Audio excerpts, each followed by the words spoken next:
नमस्कार मित्रों, रघु एकेडमी की ऑनलाइन क्लासेस में आपका स्वागत है। कोरोना के महामारी के बाद हम आज फिर से एक बार इतिहास की क्लास लेकर आए हैं। आज हम एक ऐसा टॉपिक पढ़ेंगे जो कि कॉमन होता है आपके रीट, पटवार, constable, BSTC, PTT, second grade सभी के अंदर लगता है। ऐसा टॉपिक पढ़ेंगे। तो ऐसा टॉपिक एक अपना था आधुनिक राजस्थान के अंदर कौन सा 1857 की क्रांति। बहुत ही इम्पोर्टेंट टॉपिक है और ये टॉपिक से प्रत्येक एग्जाम के अंदर प्रश्न पूछे जाते हैं। एक या दो प्रश्न होते ही होते हैं। ठीक है, शुरू करते हैं अपन। देखिए,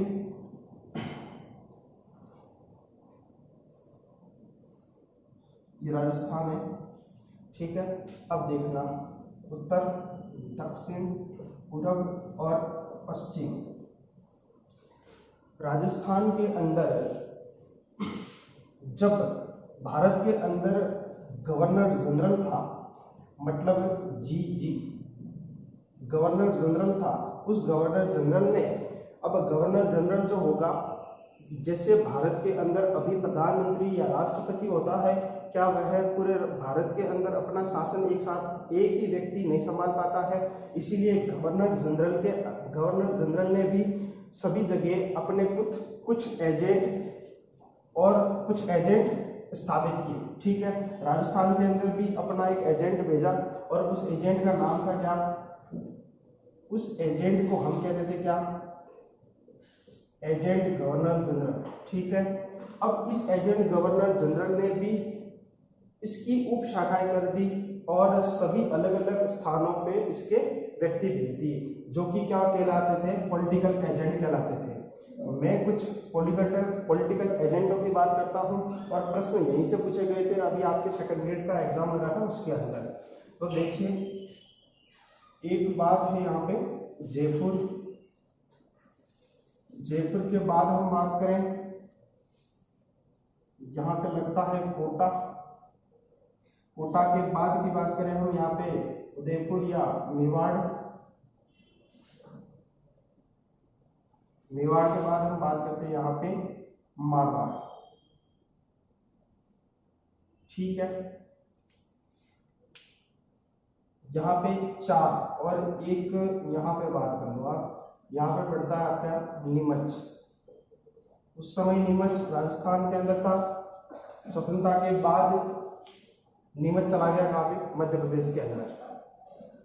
अब देखिए साहब, क्वेश्चन क्या लगता है और क्या पूछता है। उस समय जयपुर का राजा जो था, राजा का नाम था राम सिंह सेकंड। ठीक है, इसके बाद जयपुर के बाद हम बात करें तो कोटा का कौन था? यहाँ भी राम सिंह सेकंड। इसके बाद हम बात करें तो आ जाते कहाँ पे? उदयपुर में था कौन? स्वरूप सिंह। इसके बाद हम मारवाड़ की बात करते हैं। मारवाड़ में कौन था? तख्त सिंह। ये दो इसके शासक हो गए। ठीक है, यहाँ पे करौली में मदनपाल था। हम इसका जिक्र आगे करेंगे पूरे क्रांति के अंदर। तो हमने 4 बातें यहाँ पे पढ़ी। ठीक है, जयपुर का राजा राम सिंह, कोटा का राजा भी राम सिंह सेकंड, उदयपुर का स्वरूप सिंह और मारवाड़ का तख्त सिंह।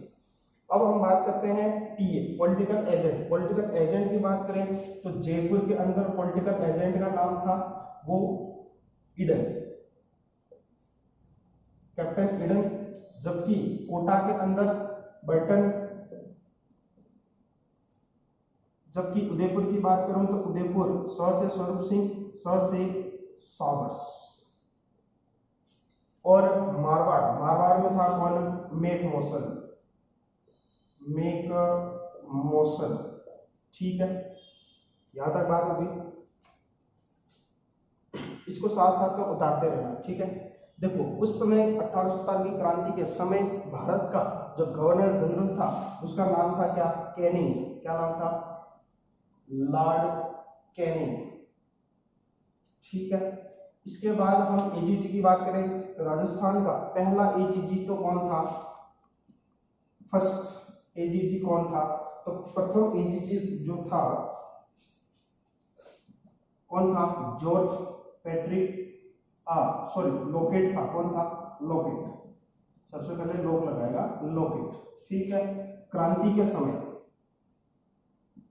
के समय जॉर्ज पैट्रिक लॉरेंस। ठीक है, यहां तक बात समझ आ गई। अब देखो, हमने कुछ चीजें पढ़ी। एजीजी मतलब गवर्नर जनरल कैनिंग राजस्थान के अंदर, एजीजी पहला बंदा लोकेट, और 1847 क्रांति के समय लॉरेंस।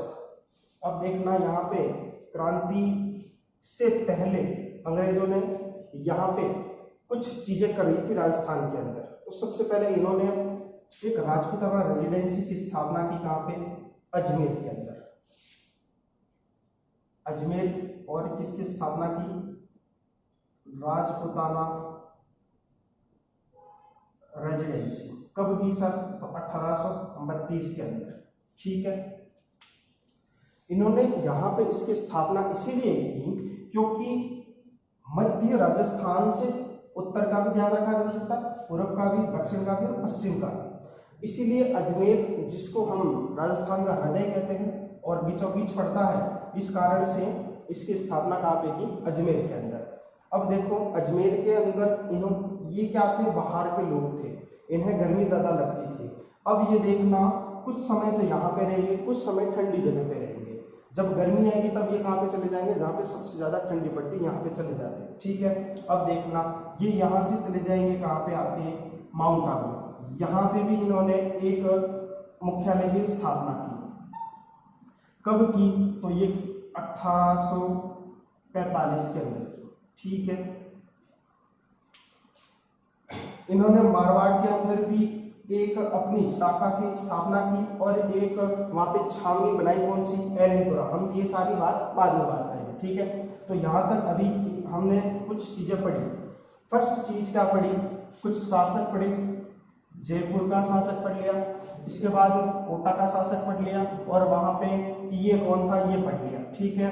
हमने यहाँ पे उदयपुर का शासक कौन था और वहां का पीए कौन था वो पढ़ लिया। इसके बाद हमने मारवाड़ का शासक कौन था और पीए कौन था ये पढ़ लिया। इन्होंने एक तो राजपूताना रेजिडेंसी की स्थापना की और इसका दूसरा मुख्यालय कहाँ पे किया? माउंट आबू में किया। अब देखना, भारत के अंदर सबसे पहले 10 मई को क्रांति भड़कती है और ये क्रांति के कुछ क्रांतिकारी कौन सी? 15वीं नेटिव इन्फेंट्री की कुछ सैनिक टुकड़ियां कहां पे आ जाती है? आपके नसीराबाद छावनी के अंदर आ जाती है। यहां पे देखो, भारत के अंदर भी मध्य भारत से बढ़ गई थी, राजस्थान के अंदर भी आप देखना तो राजस्थान के मध्य भारत से बढ़ गई थी क्रांति।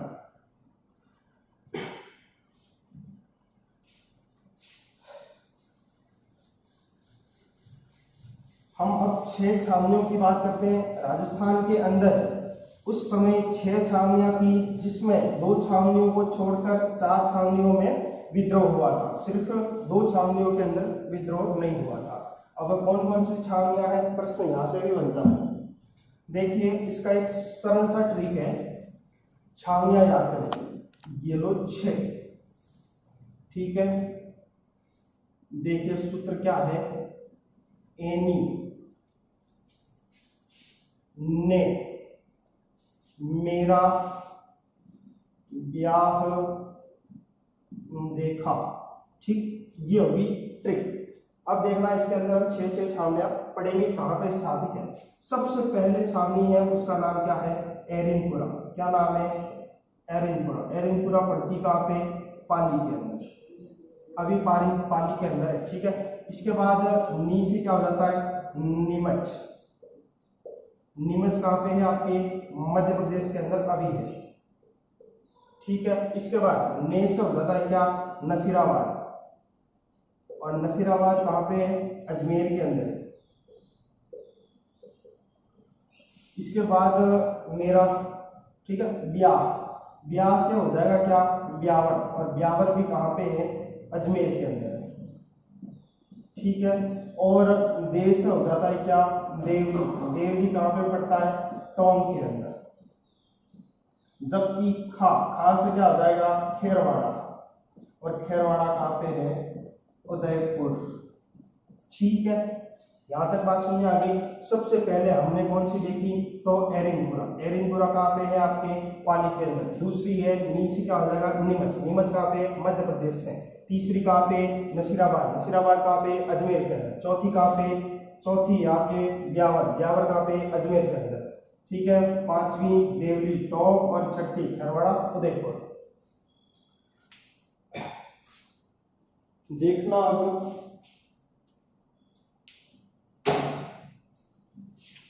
एक तो आपकी कौन सी है, ब्यावर, और एक कौन सी, खेरवाड़ा। इन दो जगहों पे कोई विद्रोह नहीं हुआ, जबकि 4 छावनियां ऐसी थी जहां पे विद्रोह हुआ था। ठीक है, हम एक एक छावनी को लेकर पढ़ेंगे। सबसे पहले भड़की जो थी वो आपके अजमेर के नसीराबाद छावनी से भड़की थी। आज भी ये छावनी एकमात्र ऐसी छावनी है जो कि ऐसी के ऐसी विद्यमान है, बाकी सबको विलय कर दिया, किसी न किसी चीज में कन्वर्ट कर दिया। ठीक है, छावनी क्या होता है, छावनी छावनी वह चीज होती है, एक गांव होता है, उस गांव के अंदर सिर्फ और सिर्फ सैनिक या उसकी परिवार रहते हैं, वह छावनी कहलाती है। जहां पे एक साथ बहुत सारे सैनिक रहते हैं वो क्या कहलाती है, छावनी कहलाती है। ठीक है, अब बात करूं मैं एरिनपुरा की, थोड़ी सी बात करता हूं, इसके बाद हम सीधे क्रांति पर चले जाएंगे। एरिनपुरा क्या है, देखना, यहाँ पे जोधपुर रियासत ने यहाँ पे एक छावनी की स्थापना की, और इस छावनी की स्थापना कब होती है, 1842 के अंदर होती है। ठीक है, उस समय आपके शासक थे कौन, तख्त सिंह ही शासक थे। ठीक है, इन्होंने विलयीकरण कर लिया, एरिनपुरा छावनी बना दी। आजादी के बाद नीमच चली जाती है मध्य प्रदेश के अंदर। नसीराबाद आज भी विद्यमान है। ब्यावर, जहां पे एकमात्र ऐसी छावनी जहां पे क्या नहीं हुआ, विद्रोह नहीं हुआ, और देवली टोंक के अंदर पड़ता है, पहले जयपुर रियासत के अंदर आता था। ठीक है, और खेरवाड़ा कहाँ पे है, उदयपुर के अंदर है, जहां पे भी आपकी क्या नहीं हुई, विद्रोह नहीं हुआ या क्रांति नहीं हुई। ठीक है, अब हम सबसे पहले कौन सी लेते हैं, आपके नसीराबाद। अब नसीराबाद देखिए,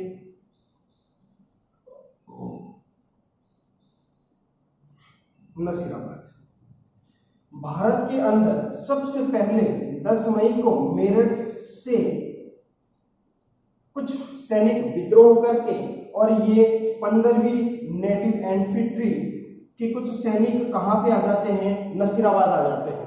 अब देखना, यहां पे जब क्रांति भड़की तब राजस्थान का एजीजी मैंने पहले ही बता दिया कौन था, जॉर्ज पैट्रिक लॉरेंस। अब ये लॉरेंस कहाँ पे सोया हुआ था, आपके उस समय गर्मी थी, है ना, गर्मी थी, तो उस समय ये व्यक्ति कहाँ पे था, माउंट आबू के अंदर था। अब इसे जैसे ही पता पड़ता है कि कुछ सैनिक कहाँ पे आ गए हैं, नसीराबाद। कहाँ से आए हुए हैं, मेरठ से आए हुए हैं, और कहाँ पे आ गए हैं, नसीराबाद। मतलब ये क्रांति से क्या है, संक्रमित है। अब ये कहाँ पे आ गए, आपके नसीराबाद। यहाँ की जो 30वीं नेटिव इन्फेंट्री के जो सैनिक थे, उन बटालियन को भी संक्रमित करेंगे। भाई इनके लक्षण इसके अंदर भी आएंगे। अब देखना, यहां से लॉरेंस माउंट आबू से भागा आता है, कहां पे, नसीराबाद। उनको जानकारी कब मिलती है, आपके 28 मई को। ठीक है, अब देखना, 28 मई को इसको जानकारी मिलती है, यहाँ आ जाता है कहाँ पे, नसीराबाद। लेकिन नसीराबाद आने से पहले ही विद्रोह हो जाता है यहाँ पे। अब देखना, लॉरेंस ने सबसे पहले एक इनका शस्त्रागार था, मैगजीन का दुर्ग, इसको अकबर ने बनवाया था। ठीक है, इसके अंदर बहुत सारी घटना होती हैं। एक तो 1857 की क्रांति सबसे पहले यहीं से भड़कती है। दूसरा, अकबर का इसे दौलतनामा भी कहते हैं, इसके अंदर ही हल्दीघाटी युद्ध का व्यू रचना बनती है, जिसमें मान सिंह को सेनापति बनाया जाता है। ठीक है, अब देखना, हम मैगजीन दुर्ग की बात करते हैं। मैगजीन दुर्ग के अधिकार कौन कर लेता है, आपके सारे सैनिक, 15वीं प्लस 30वीं नेटिव इन्फेंट्री, अधिकार कर लेते हैं और ये यहाँ पे विद्रोह करके चले जाते हैं। कहाँ पे? आपके दिल्ली की तरफ चले जाते हैं। कहाँ पे चले जाते हैं? दिल्ली की तरफ। अब यहाँ पे एक इनका नेता का नाम क्या था? बख्तियार सिंह। ठीक है, ये चले जाते हैं कहाँ पे? आपके दिल्ली की तरफ। अब देखना, वहां पे दिल्ली की तरफ जाने के बाद ये बहादुर शाह जफर के नेतृत्व में, बहादुर शाह जफर, ठीक है, बहादुर शाह जफर या बहादुर शाह द्वितीय के नेतृत्व में भारत की क्रांति को अंजाम देते हैं। उस समय बहादुर शाह जफर की उम्र मात्र और मात्र 86 वर्ष, एक बूढ़ा व्यक्ति था। हम इसका जिक्र भारत की 1857 की क्रांति है उसके अंदर करेंगे। ठीक है, तो बहादुर शाह की नेतृत्व में चले जाते हैं। अगर ये नसीराबाद वाले अपने राजस्थान के अंदर ही आ जाते हैं तो शायद उस समय परिणाम कुछ और होते, लेकिन ये उल्टे भागे कहाँ पे? दिल्ली की तरफ। बात करता हूं मैं इसकी दूसरी क्रांति जो राजस्थान के अंदर हुई थी, वो आपके हुई थी कहाँ पे? नीमच के अंदर। ठीक है,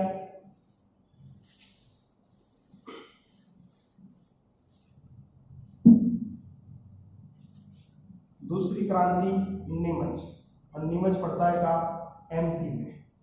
अभी एमपी में पड़ता है। ठीक है, पहले राजस्थान के अंदर आता था। अब देखना, नीमच के अंदर 8 दिन बाद, मतलब 3 जून को 1857 को क्रांति भड़की। अब देखना, यहाँ पे कुछ सैनिक अधिकारी थे, वो सैनिक अधिकारी, अंग्रेज अधिकारी सैनिकों को शपथ दिला रहे थे। परिणाम स्वरूप, कहाँ का परिणाम स्वरूप देखते हुए? नसीराबाद का। नीमच के अंदर इसका प्रभाव पड़ना शुरू हो गया।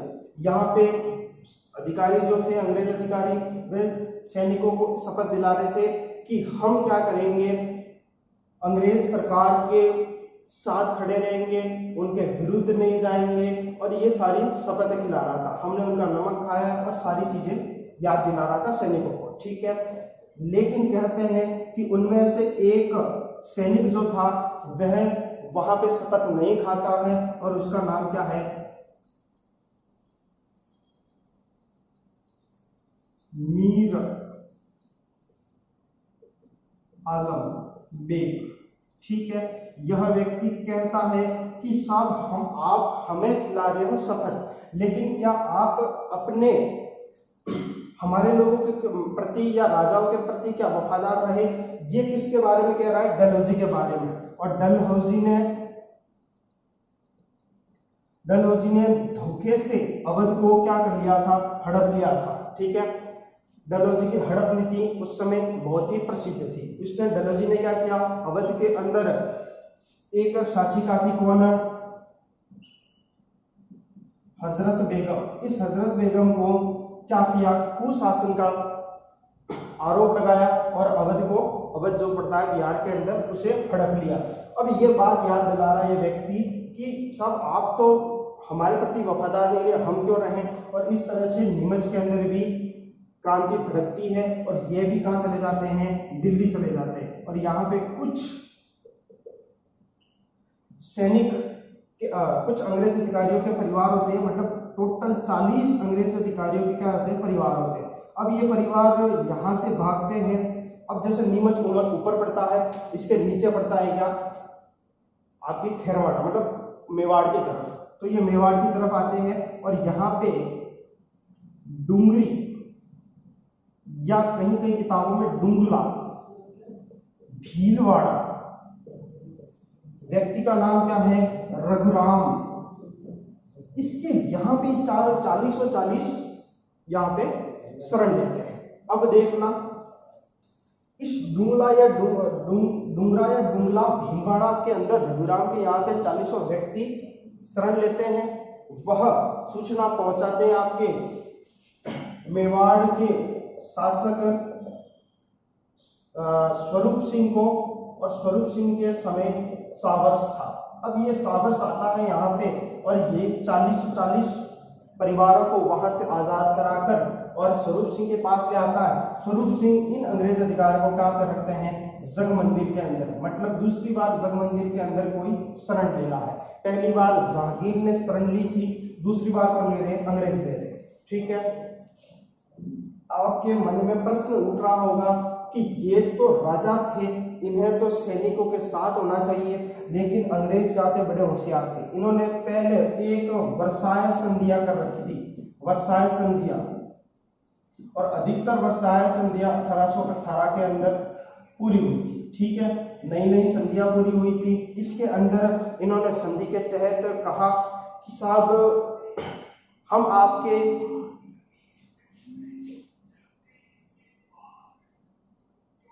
आपकी कभी मुसीबत पड़ेगी तो हम आपकी क्या करेंगे? सहायता करेंगे, और हमारी कभी मुसीबत पड़े तो आप क्या करना? हमारी सहायता करना। मतलब एक्सचेंज ऑफर दिया इस संधि के तहत। अब देखना, मुसीबत पड़ी किसके पास? अंग्रेजों के पास। अब अंग्रेज क्या कर रहे हैं? उस संधि को याद करा रहे हैं सभी राजाओं को। और संधि जब होती है तब पहले कभी अंग्रेजों ने सहायता की होगी राजाओं की, अब राजाओं का फर्ज बनता है कि वे इस संधि के तहत किसकी सहायता करें? अंग्रेजों की। मतलब यहाँ पे सभी जगह कुछ कुछ जगहों को छोड़कर राजा किसके साथ थे? अंग्रेज अधिकारियों के साथ थे। अब देखना, आपके नीमच के अंदर डुंगला गांव भिलवाड़ा रघुराम से आजाद कराकर सावर स्वरूप सिंह के पास गया था, और स्वरूप सिंह कहाँ रखता है? जग मंदिर के अंदर रखता है इन 4040 परिवारों को। तो खेरवाड़ा के अंदर तो कोई क्रांति भड़की ही नहीं, सिर्फ और सिर्फ ये वस्तु होती है। कहते हैं कि उस समय खेरवाड़ा में कुछ एक हुआ था कि वहां पे अफवाह उड़ा दी थी कि आटे के अंदर क्या मिला दिया है? गाय की हड्डियां मिला दी है। ठीक है, अब गाय की हड्डियां मिला दी, ये अफवाह उड़ाई। तब मेवाड़ के सेनापति अर्जुन सिंह जाते हैं और उस रोटियों को बनवा के ये खाते हैं, और जो भ्रम तोड़ा था, ऐसी घटना होती है। ठीक है, अब देखिए, आपका नीमच हो गया, नसीराबाद हो गया, ब्यावर के अंदर नहीं हुई थी, खेरवाड़ के अंदर नहीं हुई थी। अब बात करते हैं हम किसकी? देवली पड़ता है टाउन के अंदर। वहां पे कुछ क्रांतिकारी कहाँ चले गए थे? आपके दिल्ली चले गए थे, और कुछ क्रांतिकारी वफादारी को याद दिला के और वहां पे शांत कर दी थी आपके 1857 की क्रांति। अब देखना, हम बात करते हैं एरिनपुरा।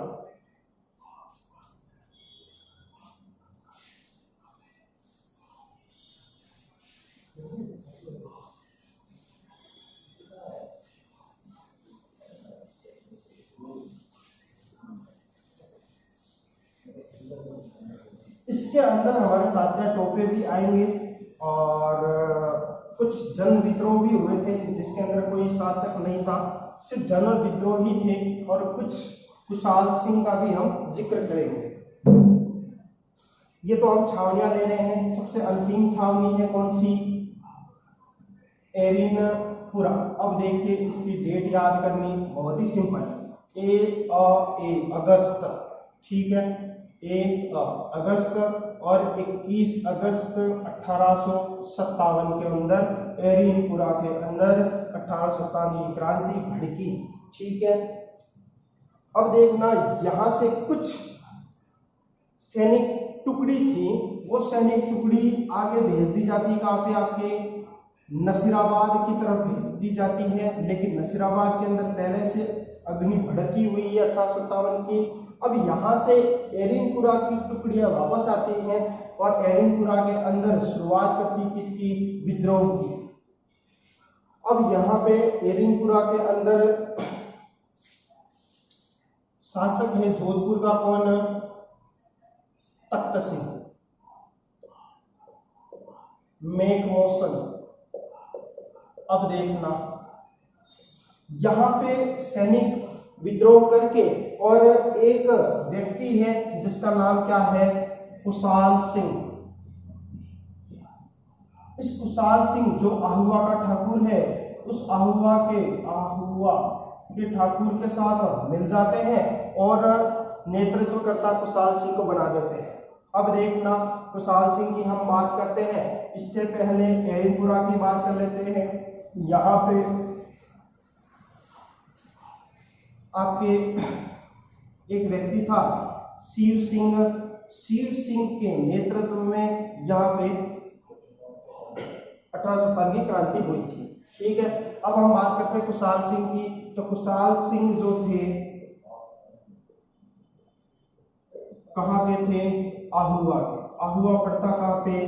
पाली के अंदर। ठीक है, इनकी एक माता थी, कौन सी? सुगाली माता। ठीक है, ये सुगाली माता जिनके कितने सिर? 10 सिर और 54 हाथ वाली देवी। ये याद रखना कि प्रश्न के अंदर पूछा गया है। इनका मंदिर कहाँ है? सुगाली माता का मंदिर तो अभी पाली संग्रहालय में रखा गया है। ठीक है, पाली संग्रहालय में इनकी मूर्ति अभी रखी गई है, कोई मंदिर नहीं है। ठीक है, ये इन सुगाली माता को क्या कहा जाता है? 1857 की देवी, क्योंकि जब भी कुशाल सिंह चंपावत थे ये, ठीक है, और ये कुशाल सिंह जब भी जाते थे तब सुगाली माता की पूजा करके जाया करते थे। लोगों के अंदर सुगाली माता के प्रति विश्वास बढ़ गया और लोगों ने कहा कि यह माता कैसी माता है? 1857 की क्रांति की देवी है, कुल देवी है। लोग इन्हें पूजने लगे। जब क्रांति समाप्त होती है, कुशाल सिंह के ऊपर टेलर आयोग बनता है और कर्नल होम्स आता है, तब ये सुगाली माता की मूर्ति यहाँ से लेकर और अजमेर में रखवा देता है। ठीक है, अभी पाली संग्रहालय के अंदर है। बात करते हैं हम कुशाल सिंह की। अब कुशाल सिंह ने 3 युद्ध लड़े थे। ठीक है, आपको किताबों के अंदर सिर्फ और सिर्फ 2 युद्ध देखने को मिलेंगे, एक तो बिथोड़ा का युद्ध और एक चेलावास का युद्ध। लेकिन आहुआ के अंदर भी कुशाल सिंह ने युद्ध लड़ा था जिसमें इन्होंने आत्मसमर्पण किया था। ठीक है,